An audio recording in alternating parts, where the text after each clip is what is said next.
얼마 전 아들을 장가 보낸 엄마예요.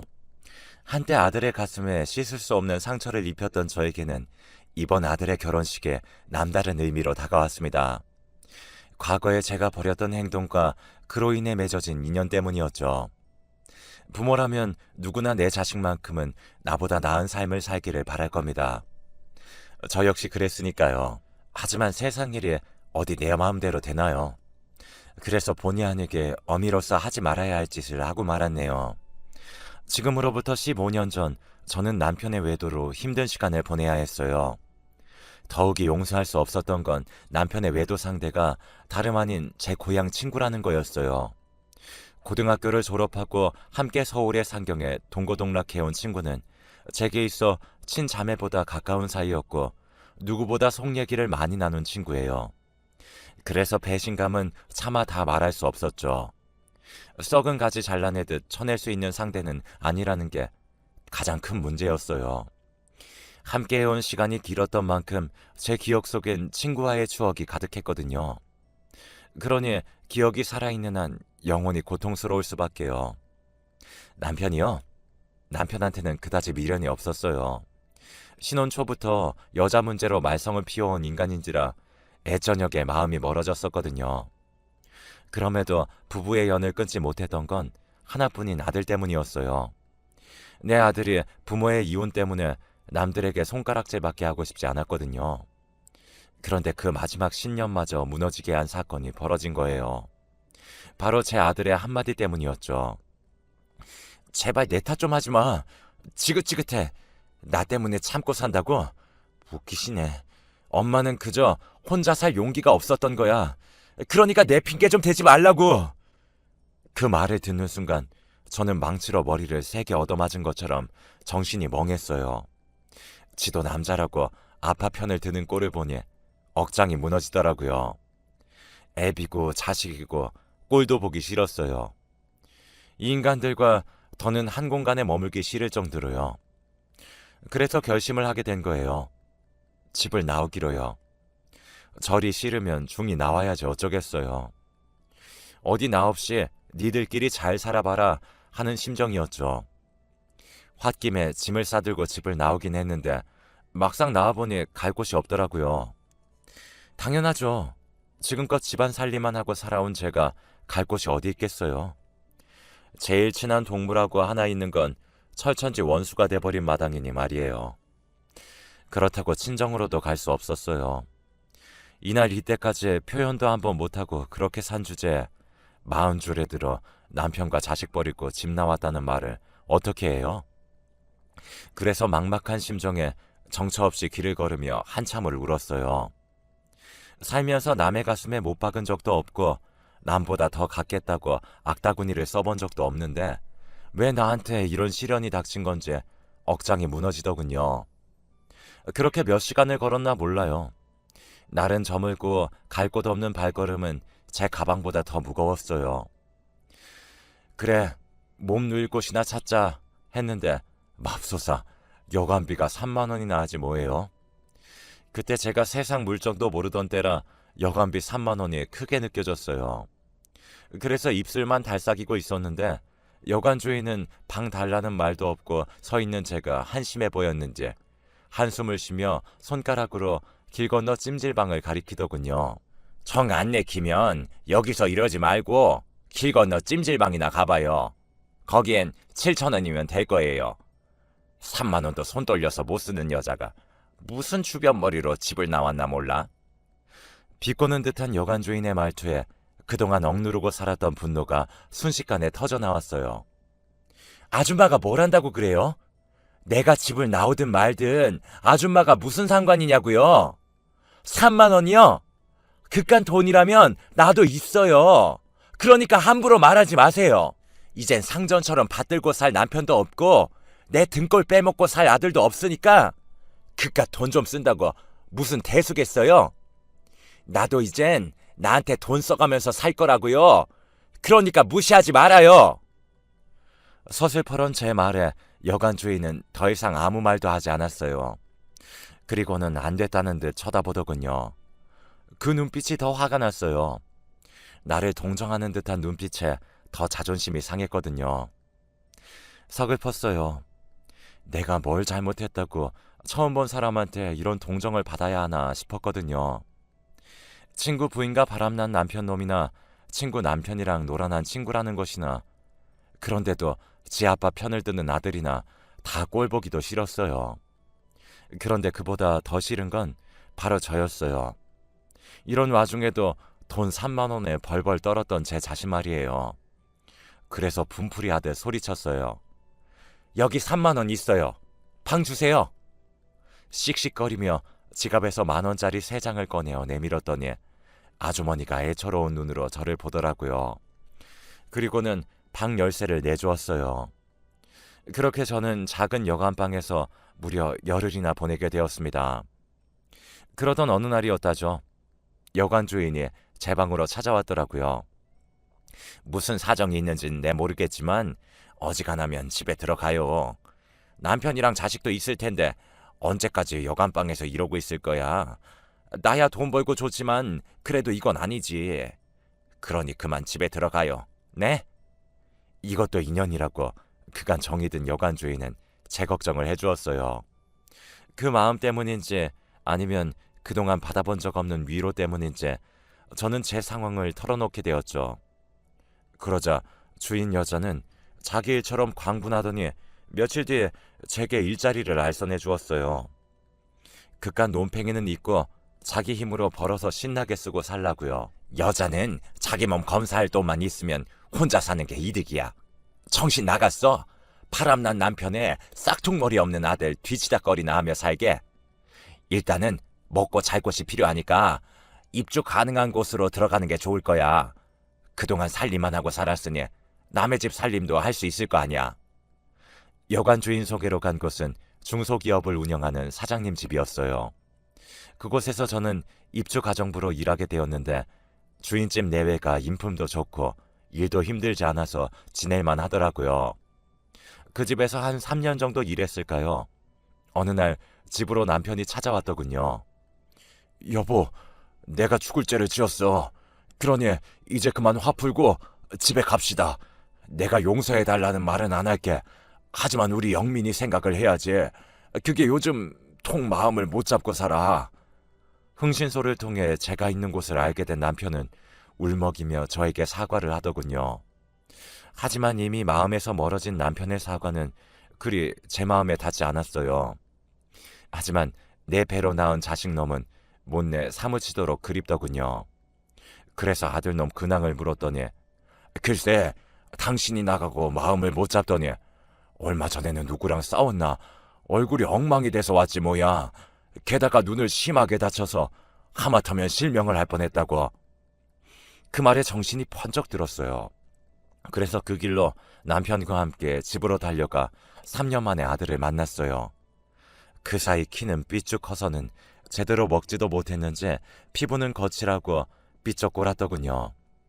그 모습을 보니 얼마나 가슴이 미어지던지 그간의 야속했던 마음은 눈 녹듯 사그라져 버렸고 이게 모두 내 탓인 것만 같아 눈물이 멈추지 않았어요.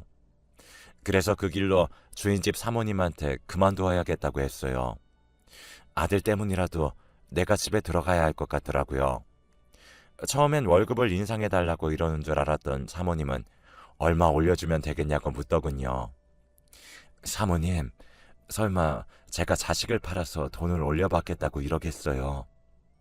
같은 자식 키우는 입장인데 어쩜 그런 생각을 하세요? 3년 넘게 저를 봐오셨으면서 저를 그렇게 모르세요? 정말 서운해요, 사모님. 제가 울먹이며 한 소리 했더니 사모님은 너무 미안해하시며 사과하셨어요. 그리고는 의외인 제안을 하더라고요. 파출부로 나와달라고요. 어차피 돈을 벌어야 하잖아. 그럴 거면 딴 데 가서 일할 생각 말고 우리 집에 파출부로 오면 되잖아요. 우리 유경이도 아주머니한테 정이 너무 많이 들었고 바깥 양반도 아주머니 음식이 입에 맞다고 좋아하거든요. 어때요? 생각 있어요? 따지고 보면 나쁜 조건은 아니었어요. 이렇다 할 기술도 없는 제가 어디서 그런 큰 돈을 벌 수 있겠어요. 그래서 하겠다고 했어요. 그렇게 저는 집에 들어와 살면서 입주 가정부로 살던 집에 파출부로 나가게 되었어요.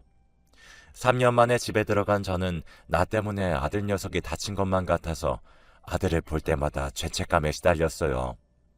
혹여나 우리 애가 삐뚤어지기라도 한다면 그건 모두 내 탓이라고 생각했죠. 다행히 그 후로 아들은 예전의 모습으로 돌아가 착실히 학교 생활을 해나갔어요. 그게 어찌나 고맙던지 몰라요. 그리고 아들은 그동안 떨어졌던 성적을 만회하느라 누구보다 열심히 공부를 했어요. 그리고 그 노력은 결코 헛되지 않았죠. 서울에 있는 4년제 대학에 장학금을 받고 들어갔거든요. 없는 살림에도 열심히 해준 아들이 자랑스러운 나머지 눈물이 다 나더군요. 아들 때문에 집으로 돌아오긴 했지만 남편과는 여전히 냉랭한 사이였어요. 물론 남편은 저와 잘 지내보려고 무진장 노력을 하긴 했지만 제가 완강히 거부하자 곧 제 풀에 꺾이더군요. 그러거나 말거나였죠. 이런 내막을 모르는 시댁 식구들은 제가 남편 알기를 우습게 한다며 불만이 이만저만이 아니었어요. 특히 시어머니가요. 넌 뭐가 그렇게 잘나서 네 남편을 그렇게 쥐잡듯이 부려대니 니네 친정 부모가 그러라고 가르치디? 아무리 보고 배운 게 없어도 그렇지 어디 시부모 앞에서까지 남편한테 그따위로 굴어? 네가 소박을 당해봐야 정신을 차리겠니? 네? 소박이요? 그러고 싶으시면 그러세요. 근데 어머님, 진짜 저한테 가정교육 운운하실 때가 아닌 것 같은데요. 예전에 아버님이 동네 다방 레지랑 있는 거 목격하셨을 때 어머님이 아버님께 어떻게 하셨어요? 그때 어머님이 집 엎었던 거 기억 안 나세요? 저는요, 그보다 더한 상황을 당했지만 그래도 그런 짓은 안 했어요. 제가 가정교육을 잘 받아서 어머님 아들이 무사한 줄이나 아시라고요. 어디 붙어먹을 게 없어서 자기 아내 친구랑 그런 짓을 벌였대요. 제가 그 일을 생각하면 저 인간 똥물에 튀겨 죽여도 시원찮아요. 되지도 않는 시어머니 노릇하려다가 오히려 똥바가지를 뒤집어 쓴 격이 된 시어머니는 그 후로 제게 남편 문제로 타박은 하지 않았어요. 다른 문제로는 좀 있었지만요. 하지만 전 그때마다 당신 아들 바람 피운 얘기로 어머님 입을 틀어막곤 했어요. 결국 어머님은 당신 아들 잘못 키워 돌아가시는 날까지 며느리 입을 가장 무서워하셨어요. 제 입장에선 이런 걸 전화위복이라고 해도 될런지 모르겠네요. 남편 또한 지은 죄가 있어서 제 앞에선 큰 소리 한번 못 내고 살았어요. 그렇게 과거와 싸워가는 사이 15년의 세월이 흘렀고 아들 녀석이 결혼하고 싶은 사람이 생겼다며 집으로 여자를 데려오겠다고 하더라고요. 평소에 내 며느리한테는 절대 시집살이 안 시키겠다 마음먹었던 저는 약속 당일 아침부터 솜씨를 부려가며 음식을 준비했어요. 다른 건 다 필요 없고 지들끼리 싸우지 않고 금슬 좋게 살면 그 이상 바랄 게 없겠다 생각하면서요. 하지만 며느리감 얼굴을 본 순간 생각이 달라지더라고요. 너 유경이 아니니? 글쎄 아들 녀석이 데려온 여자가 바로 제가 입주 가정부로 일했던 사장님 때 고명딸이지 뭐예요? 안 그래도 며느리한테 남의 집살이 한 걸 들킬까봐 노심초사했던 저는 완전 망연자실했지 뭡니까. 그래서 따로 아들을 불러 말했어요. 너 이 결혼 절대 안 된다. 내가 다른 거 안 바란다. 쟤 유경이만 아니면 돼. 쟤는 절대 안 돼. 하고 많은 여자 중에 왜 하필 쟤니? 넌 엄마가 며느리 앞에서 고개 숙이고 살길 바라는 거야? 그런 거 아니라면 당장 헤어져. 난 결혼 허락 못해. 나 엄마 말 안 들을 거야. 엄마, 혹시 유경이네에서 가정부 했던 것 때문에 그러는 거야? 그런 거라면 걱정하지 마. 유경이는 그런 일로 엄마 힘들게 할 애 아니니까. 겪어봤으니까 엄마가 더 잘할 거 아니야. 주인집 딸이 하도 착하고 예뻐서 며느리 삼고 싶었다며. 그래놓고 이제 와서 왜 이래. 그건 말이 그렇다는 거지 이놈아. 내가 빤스까지 빨아입히던 애를 어떻게 며느리로 들여. 그래서야 어디 며느리 앞에서 시어머니 위신이 서겠냐고. 너 그렇게 유경이랑 결혼하고 싶으면 이 엄마 죽은 다음에나 해라 이놈아. 저는 버럭 화를 냈어요. 그 바람에 밖에서 이 소리를 들은 유경이가 베란다로 달려나왔더라고요. 그리고는 제 손을 붙잡고는 제발 자기 좀 받아달라고 애원했습니다. 그 모습이 어찌나 애처롭던지 마음이 짠하더군요. 이 착하고 여린 것이 닭똥 같은 눈물을 뚝뚝 흘리며 사정하는데 어찌나 마음이 짠하고 안타깝던지 힘들더라고요. 하지만 제 입장에선 그렇다고 순순히 받아줄 일이 아니었어요. 설사 제가 받아준다 쳐요. 사장님 댁에서 이 혼사를 허락하겠어요? 어린 반푼도 없는 얘기죠. 내 아들 가슴에 대못이 박힐 게 불보듯 뻔한데 어떻게 허락을 해요? 유경이한테는 미안하지만 일찌감치 제 손에서 끝내는 게 낫죠. 그래서 울고불고 하는 유경이를 끝내 집 밖으로 내몰았어요. 그날 밤 유경이를 집에 데려다 주고 온 아들은 제게 많이 서운한지 퉁명스러운 표정으로 그러더라고요. 꼭 그렇게까지 해야 했어요? 유경이는 엄마가 자기 집에서 일했다고 하대하거나 할 사람 아니에요. 알고 있어. 내가 나 창피하다고 이러는 줄 아니? 너 때문이야 이거사. 네가 내 아들인 거 알면 그 집에서 이 결혼 하자고 하겠니? 내 자식 가슴에 대못 박힐 게 뻔한데 내가 어떻게 가만히 있어? 차라리 내가 반대해서 못하는 걸로 하는 게 낫지. 그러니까 너도 고집 그만 피워. 네가 뭐라 해도 이 결혼 절대 안 되는 거니까 더 이상은 너 상처받게 안 해. 지금도 너 두고 혼자 집 나갔던 게 얼마나 가슴에 사무치는 줄 알아? 네 눈가에 난 그 상처를 볼 때마다 내가 가슴을 친다. 나 때문에 네가 그렇게 된 것 같아서. 다시는 너한테 그런 상처 주기 싫다. 하물며 남이 그러는 건 더 못 봐. 그러자 아들은 침묵한 표정으로 말없이 자리를 떴어요. 그렇게 스스로 마음을 정리하나 보다 했는데 그게 아니었던 모양이에요. 안사돈이 전화를 했더라고요. 만나서 얘기 좀 하자고요. 저는 애들 문제라면 그럴 것 없다고 말씀드렸어요. 이쪽에서도 반대하고 있으니 지들이 제 풀에 꺾여 조만간 그만두지 않겠냐고요. 그랬더니 안사돈이 아니에요. 저는 그 얘기를 하려고 만나 뵙자고 하는 게 아니에요. 자세한 얘기는 직접 만나서 드릴게요. 라고 하는 거예요. 그렇게 해서 양가 내외는 서울 모처에서 만나게 되었어요. 남편이 어차피 결혼을 시킬 것도 아니라면 굳이 만날 이유가 있겠냐고 반대를 했지만 그래도 말은 들어봐야 할 것 같아서 남편을 데리고 약속 장소로 나갔어요. 그 집 일을 그만둔 지 7년이 넘었지만 소탈한 모습이 예전 그대로였어요. 안사돈은 저를 보자마자 달려와 두 손을 꼭 잡고는 그간 어떻게 지냈냐고 하며 안부부터 물어봤어요. 그 덕분에 어색할 줄 알았던 분위기는 다행히 부드럽게 흘렀어요. 몇 마디 나누다 보니 오랜만에 만난 친구처럼 그렇게 편할 수가 없었죠. 전에 유경이 내에서 일을 할 때에도 안사돈은 부리는 사람 대하듯 하지 않았고 마치 동네 언니처럼 친근하게 대해주었거든요. 그렇게 가벼운 일상 인사를 주고받으며 분위기는 부드럽게 흘렀어요. 그러다 본격적으로 오늘 이 자리를 마련한 이유가 나오기 시작하면서 분위기가 무거워졌죠. 시작은 바깥사돈이 열었어요. 오늘 이 자리를 마련한 건 다름이 아니라 정원이 어머님께 감사 인사와 함께 사과를 드리기 위해서입니다. 아시는지 모르겠지만 15년 전 우리 유경이가 한동안 방문을 걸어 잠그고는 방에서 안 나오던 적이 있지 않았습니까? 그땐 이유를 물어도 대답을 않더니 유경이를 통해서 며칠 전에야 그 이유를 듣고 얼마나 놀랐는지 모릅니다. 15년 전 제가 유경이 내에서 입주 가정부로 일한 지 반년쯤 된 때였어요. 유경이가 독서실을 간다고 나간 지 얼마 안 돼서 다시 집으로 돌아온 적이 있어요. 뭘 빠뜨리고 갔나 했는데 무슨 일이 있었는지 겉옷이 찢긴 채 옷 안쪽에 피가 묻어 있더라고요. 게다가 잔뜩 겁을 집어먹은 얼굴로 금방이라도 울음을 터뜨릴 것 같았죠. 무슨 일 있었냐고 물어도 대답도 않고 그대로 방으로 들어가 문을 잠갔어요. 그리고 며칠 동안이나 방 안에 틀어박혀 밥도 안 먹고 바깥 출입도 하지 않았어요. 사장님 내외가 아무리 방문을 두드리고 그렇게 불러도 요지부동이었습니다. 학교도 가지 않은 채 말이죠. 그러한 유경이를 방에서 꺼낸 건 편지 한 통이었죠.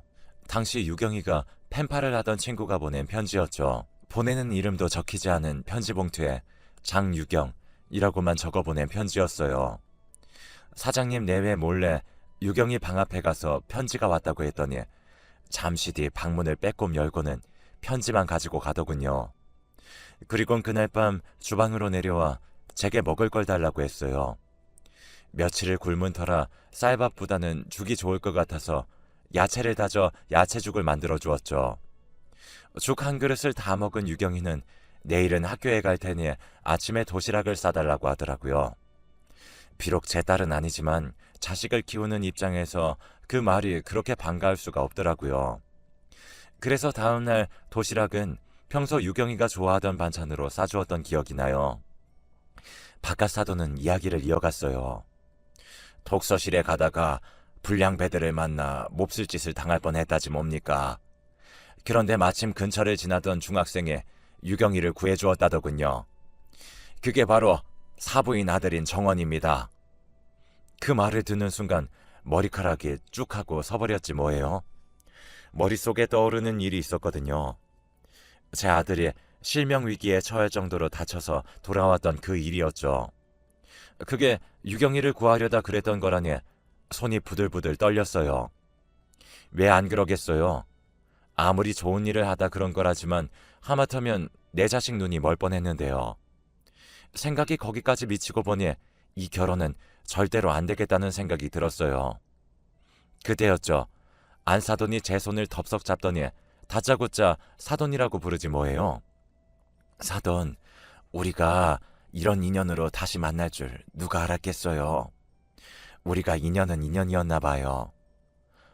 뭐라고요? 인연이요? 누가 그래요?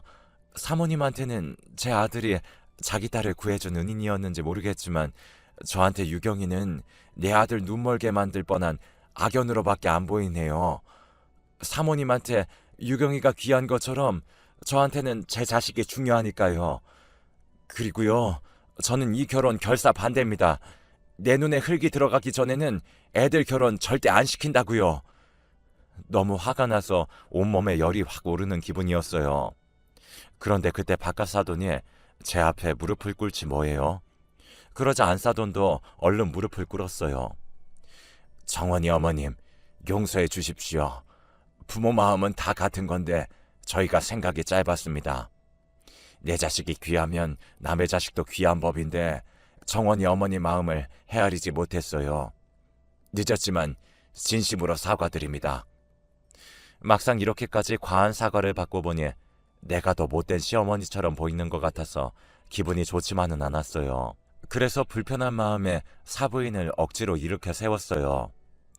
제발 이러지 마세요. 이러시면 제가 뭐가 됩니까? 울고 싶은 사람 뺨치는 것도 아니고 이러셔도 저는 결혼 허락 못해요. 그러니까 그렇게 아세요. 유경아, 아줌마가 미안하다. 하지만 난 널 며느리로 들이기 싫어. 네가 싫어서가 아니라 우리가 만난 상황이 불편해서 그런 거니까 너무 상처받지는 말아라. 미안하다. 저는 그 길로 자리에서 일어나 집으로 와버렸어요. 그런데 그날 밤 제 아들이 술에 잔뜩 취해 돌아왔더라고요.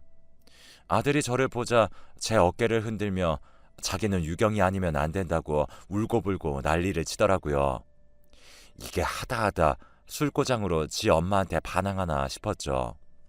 그래서 아들 손을 뿌리치고 안방으로 들어와 버렸어요. 그렇게 며칠이 지났을까요? 옷장을 좀 정리하다가 아들 옷도 치워줄까 싶어 아들 방에 들어갔는데 벽장 안쪽에 조그만 상자가 하나 숨겨져 있더라고요. 뭔가 싶어 꺼내봤더니 편지들이었어요. 꽤나 오래전에 받았던 편지들인지 겉봉투에 찍힌 우체국 직인이 다 나라가 희미하더군요. 그런데 그때 제 눈에 확 들어온 이름이 있었어요. 보내는 사람 란에 적힌 이름이었죠. 장유경이라고 적혀 있었거든요. 그러면 안 되는 걸 알면서도 떨리는 손으로 수십 통이나 되는 편지를 다 읽어보았습니다. 그리고는 바닥에 주저앉아 대성통곡을 하며 울었죠. 편지는 15년 전 유경이가 제 아들한테 보낸 편지였어요. 당시 아들을 버리고 집을 나왔다는 죄책감에 그 또래 애들을 보면 아들 생각에 하루 종일 기분이 우울하고 그랬는데 그때마다 유경이한테 제 아들 얘기를 했었거든요. 그 얘기를 귀담아 들었던 유경이는 저를 통해 들었던 제 아들 학교와 반을 기억해 편지를 보냈던 모양이에요. 편지 내용은 하나같이 아들을 그리워하는 제 마음이 옮겨져 있었어요. 제가 유경이 도시락을 싸며 우리 아들이 제일 좋아하는 반찬이라고 했던 것, 같이 장을 보러 마트에 갔다가 남학생 옷을 보고는 아들 생각에 한참을 그 앞에 머물러 있었던 일과 문득 떠오르는 아들 생각에 눈시울 붉히던 제 모습들이 마치 영화 속 한 장면들처럼 가득 담겨 있었어요. 그리고 가장 마지막 편지에는 유경이가 자기 집으로 제 아들을 초대하는 글이 담겨 있더군요. 엄마한테 마음속으로만 미안해하지 말고 행동으로 보이라면서 집 주소를 적어 보냈더라고요. 그러니까 그날 아들이 그 동네를 찾은 건 유경이 때문이 아니라 나한테 사과하기 위해서였다는 거예요. 결국 내 아들을 위험에 빠뜨린 건 바로 저였어요. 유경이는 제 아들을 위험에 빠뜨리지 않았고 오히려 나와 아들을 화해시켜준 장본인이었던 거죠.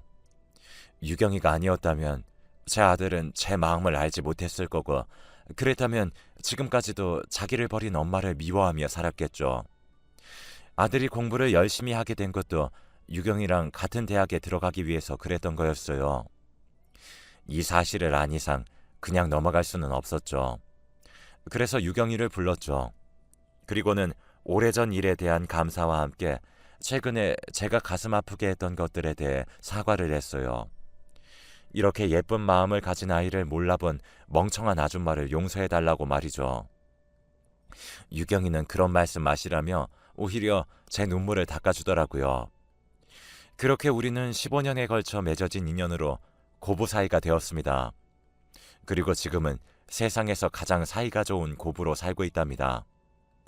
친구와 남편 때문에 세상의 배신감도 느끼고 그렇게 어느 정도 살아내다 보니 알 만큼은 다 안다고 생각했는데, 사람 인연이라는 것이 이렇게 사람을 치유하고 반성하게 만들 줄은 몰랐습니다. 우리 아들과 며느리한테 항상 고맙고 미안한 마음으로 살아가고 있어요. 여러분의 가정에도 건강과 복이 가득하길 바라며 좋은 인연들과 행복한 가정 이루시길 바랍니다. 제 사연을